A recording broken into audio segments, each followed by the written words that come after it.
SNX Marathi, Siddheshwar news express, सत्यासाठी SNX सोबत। पत्रकारितेचा अर्थ फक्त बातम्या सांगणे नाही, तर समाजातील वेदना ऐकून त्या कमी करण्यासाठी उभे राहणे आहे। याचे जिवंत उदाहरण ठरले दक्षिण सोलापूर तालुक्यातील वांगी गावातील जिल्हा परिषद शाळेतील पाण्याचा झरा। मुंबई मराठी पत्रकार संघ आणि विहंग प्रतिष्ठान यांच्या पुढाकाराने शाळेच्या आवारात बोरवेल मारण्यात आली। 130 फुटांवर लागलेल्या 2 इंच पाण्यामुळे शाळेला अखेर जीवनदायी आधार मिळाला आहे।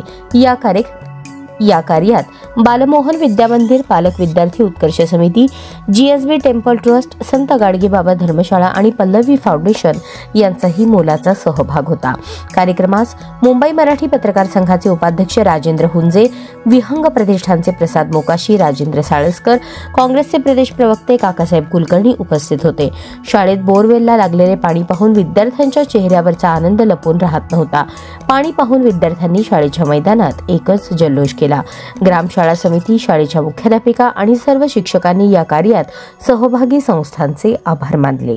शाळा वांगी येथे आज रोजी विहंग प्रतिष्ठान आणि महाराष्ट्र पत्रकार संघ, मुंबई पत्रकार संघ आणि आदरणीय सर्व त्यांचे इतर संस्था चालक, सर्व प्रतिनिधी, आदरणीय मान्यवर सर्वांनी आज आपल्या आमच्या शाळेच्यासाठी बोर मारून त्याच्यावर मशीन म्हणजे मोटर बसवलेली आहे आणि पाण्याची सुद्धा एका दिवसात जे करून दिलेली आहे, ती खूप आम्हाला अगदी मुलांच्या दृष्टीने म्हणलं तर पुण्याचं काम आहे हे।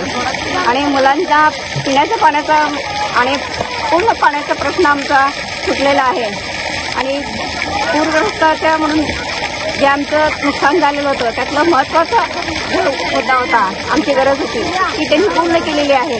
त्यांचे आभार मानावे थोडे आहेत आणि त्यांनी खूप आम्हाला सहकार्य केलं आणि यापुढे त्यांनी आम्हाला आमच्या काही अडचणी आहेत ते सोडवणार आहेत असं त्यांनी आम्हाला आश्वासन दिलेलं आहे। आणि आमच्या मुलांचा त्यांनी हा प्रश्न अगदी शिवाळ्याचा प्रश्न सोडवलेला आहे। त्यामुळं मी त्यांचं आमच्या शाळेच्या वतीने, आमच्या गावच्या वतीने, आमच्या शाळा व्यवस्थापन समितीचे अध्यक्ष, सर्व समिती आणि आमचे सर्व शिक्षक बंधू भगिनी आणि विद्यार्थी यांच्या सर्वांच्याकडून त्यांचं मनपूर्वक हार्दिक अभिनंदन करते आणि आभार मानते।